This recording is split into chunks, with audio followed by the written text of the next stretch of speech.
No sound. Good afternoon, everyone. And welcome to National Science Center, SOSU, Science on Sphere, in which I will bring all the solar systems on the sphere, and we will discuss about our solar system, planets, and our moon in the show. So let's begin with our homeland galaxy, which is Milky Way galaxy. यहाँ पे जो आप Galaxy देख रही हो, ये हमारी Milky Way Galaxy है, और इस मिल्की वे गैलेक्सी की डिस्कवरी की थी Galileo Galilei in 1610 with the help of telescope.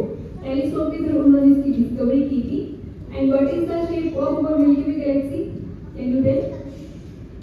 हमारी जो मिल्की वे गैलेक्सी है, इसकी शेप कैसी है? अभी आपको इस स्फेरिकल स्ट्रक्चर में दिख रही होगी, लेकिन एक्चुअल में इसकी शेप वो कैसी है? The shape is spiral shape. Means इसे बहुत सारे आर्म्स होते हैं, और हमारा पूरा सोल, आप प्लीज बच्चों को चुप करके रखिए, so that other people भी डिस्टर्ब ना हो। ओके, तो जो इसकी शेप वो स्पाइरल शेप है, मींस कि इसमें बहुत सारी आर्म्स होती हैं, और हमारा पूरा सोलर सिस्टम इसके एक आर्म के छोटे से पार्ट में एग्जिस्ट करता है। मैं कहती कि जो हम ह्यूमन बीइंग है, हमारी अर्थ है, इस पूरे सोलर सिस्टम में कितना छोटा सा पार्ट है। यहाँ पे आपको बहुत सारे ब्राइट पार्ट भी दिख रहे होंगे। Can you see? So these bright parts are stars. यानी रात के टाइम पे आप जो भी स्टार्स देखते हो, वो हमारी मिल्की वे गैलेक्सी के अंदर ही आते हैं। तो हमारी मिल्की वे गैलेक्सी में about 100 to 400 billions of stars पाए जाते हैं। हम मानते हैं कि स्टार्स को काउंट नहीं कर सकते, but this is not true. हम स्टार्स को काउंट कर सकते हैं, और हमारे पास उनकी एक रेंज है 100 to 400 बिलियन। एक फिक्स नंबर इसलिए नहीं है क्योंकि स्टार हम ह्यूमन बीइंग की तरह होते हैं, डेड होते रहते हैं, फॉर्म होते रहते हैं, इसलिए कोई फिक्स नंबर नहीं है। आपने ब्लैक होल के बारे में सुना होगा? यस?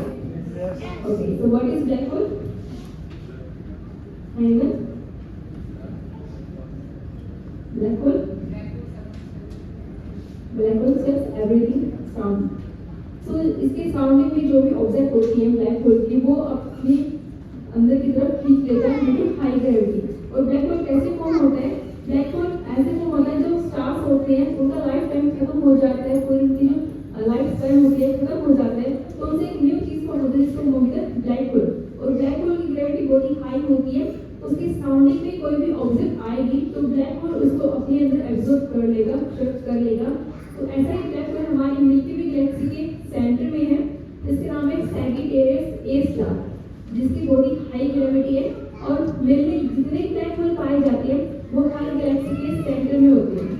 तो गैलेक्सी का और लोअर मास उसके सेंटर में लाई करता है। एंड जैसे हमारी मिल्की वे गैलेक्सी है, इस यूनिवर्स में ऐसे ही बहुत सारी अदर गैलेक्सीज भी मौजूद है। सो जो सबसे क्लोज गैलेक्सी है हमारी मिल्की वे गैलेक्सी के, वो कौन सी है?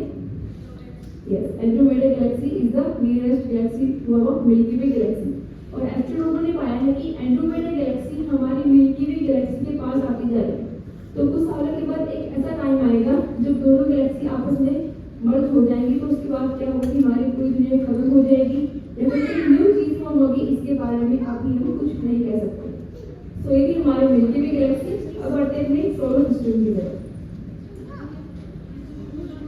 So this is our solar system, in which the sun is the central point and the planets revolve around the sun in a fixed orbit. यहाँ पे आपको जो येलो पार्ट दिख रहा है, ये हमारा सन है, और इसके सराउंडिंग में है प्लैनेट्स।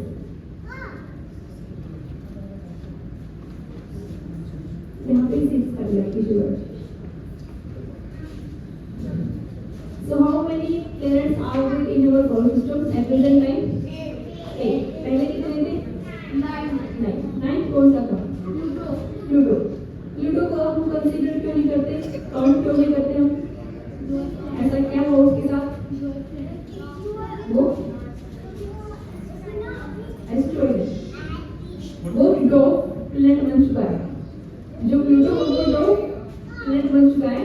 तो जो ड्रो प्लैनेट होते हैं वो क्या होते हैं? उनका साइज बहुत ही छोटा होता है। वो सन के चारों तरफ एक फिक्स ऑर्बिट में रिवॉल्व नहीं करते, और अपने ऑर्बिट में आने वाली एस्ट्रॉइड या फिर स्पेस डेब्रिस को क्लियर नहीं करते हैं।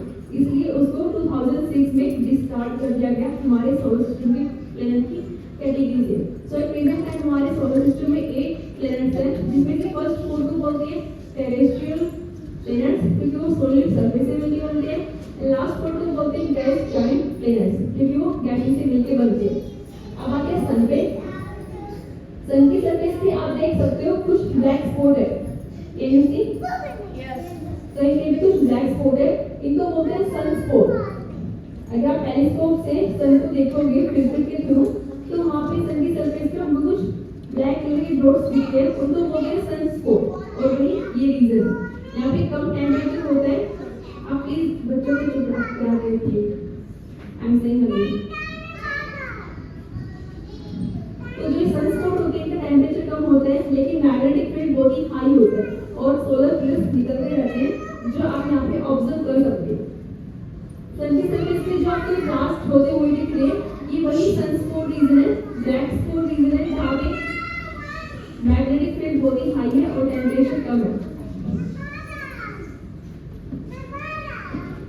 तो यानी कि हमको जो भी हीट फील होती है वो सन की वजह से होती है। तो सन पे ऐसा अगर बच्चे शोर कर रहे तो आप उनको इस बार ले जा सकते हैं कि बाकी दिन से भी डिस्टर्ब हो रहे हैं।